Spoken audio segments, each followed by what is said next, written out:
start with an opening statement from you about today and. Yeah. Well, first of all, we've been at Providence here twice in a couple of weeks, and what a cool place to play. I'm blown away by this facility. Yeah, I think that this facility has set the bar for us in the Big East to shoot for, and they've done a great job hosting this event so far. Certainly winning today helps, but it's great to come here and play. That's first of all. And secondly, just honored to be on the field with Coach Tierney and his crew and compete against them. What a battle. What a great college lacrosse game. Back and forth, two great teams going after each other. It was a fun game to be part of, and I wish Coach Tierney and his crew well in the NCAA tournament. All right, great. We're going to have questions for the student athletes first, and then we'll open up to Coach also. Jay, Kyle? Yeah.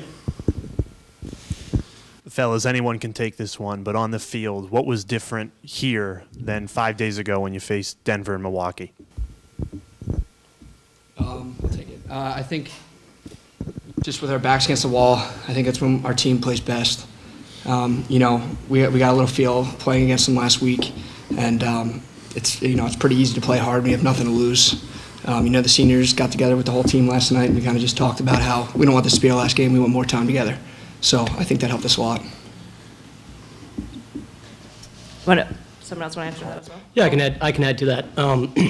Harking off what Joe Dunn said, we had an activity last night, which was, it really, at first Coach had us just go around and kind of discuss what, at this point, what's going on, and we all went around and just kind of opened up a little bit as a team, and just what guys were saying in there specifically. Guy who's kind of behind the scenes, he doesn't play much, he's on the injured reserve, Mikey Zadroga. What he really said to us, and that really resonated with me, and I think it resonated with a lot of the other guys. He was just basically saying, we got our backs against the wall, and at this point, there's nothing to lose. Play with no regrets, and go out there and have a good time and play as hard as we possibly can.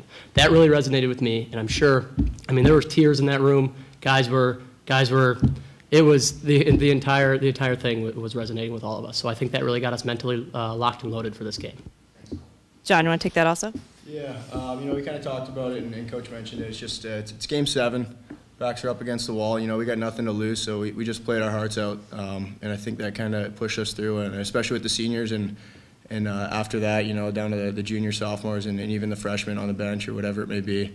Everyone played like it was their last game and gave it their all. All right, next question, Kyle. Kyle Devitt, Inside Lacrosse.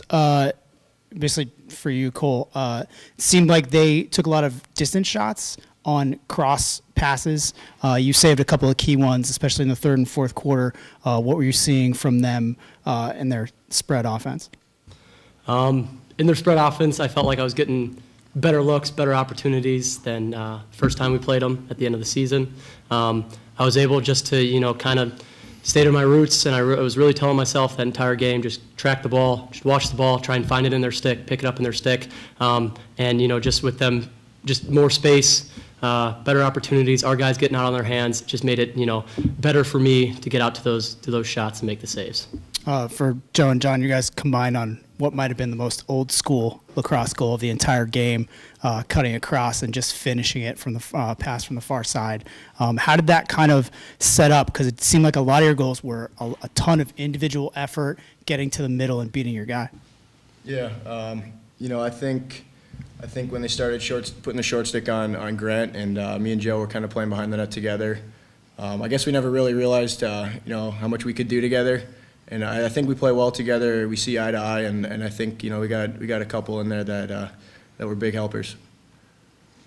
I think for me, something Coach Brundage, our offense coordinator, stresses a lot is just dodging with your head up. So even if you don't initially beat your guy, they still could slide. You just got to keep your eyes open. And fortunately for guys like me that dodge from behind, we have great guys that know how to cut off ball. And luckily, I was able to find Johnny. So we're looking to do that a little more often now. Any more questions? All right, you guys are good to go. Thank you very much. Guys. Thank you, Coach. All right, Jay, you have a question for Coach? Coach, I'll give you the same question I gave your guys. You know, you see this same Denver team 5 days ago. What were you able to do in such a short time to completely change the game around? Well, I think, you know, we have the advantage of having to play for our lives, you know, and last week it's irrelevant. It's 50-50 probability. You know, it's two different instances.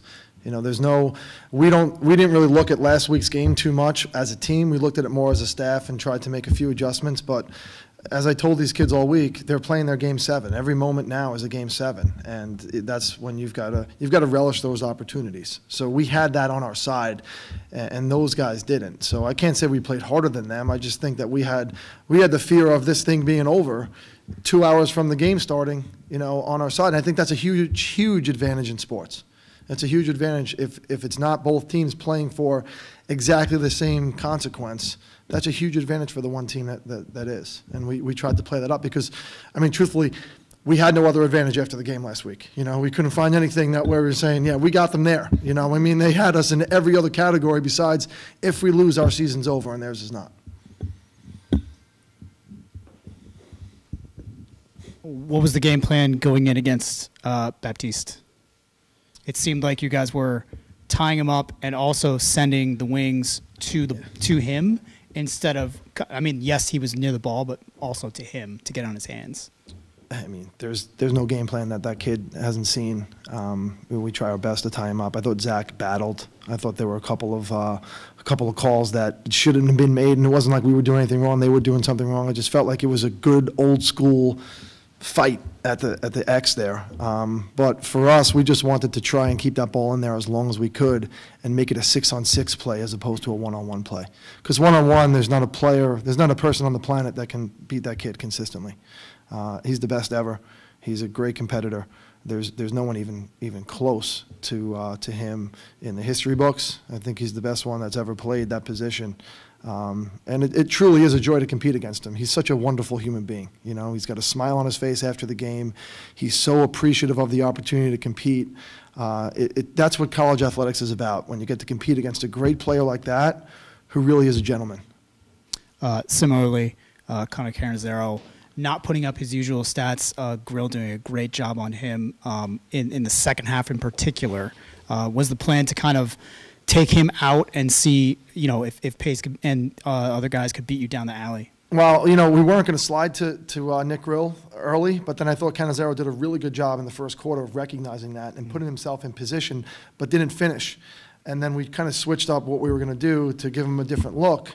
I was surprised he didn't dodge Nick after that much off of an initial play. He dodged a little bit off of a pass, but you know, Tyler Pace was great today. So if I'm Denver, I'm getting Tyler Pace the ball, you know. So I understand that. I understand why Cannizzaro didn't have the ball on a stick that much, because Tyler Pace was the best player on that field today. I think kind of last one for me, just watching this as from a tactical thing, it was just a masterclass from you and Coach Tierney going against each other and countering each other's moves. One of the things that I thought won the game was off-ball sticks in the lane, creating, you know, putting the ball on the carpet, and you guys battling for GBs, especially in the second half, because you got outground balled in the first half. Yeah. What do you think?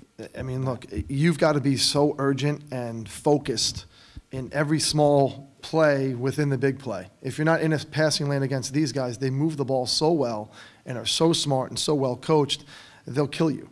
You know, and credit to our kids for understanding how urgent they had to be and then executing, you know.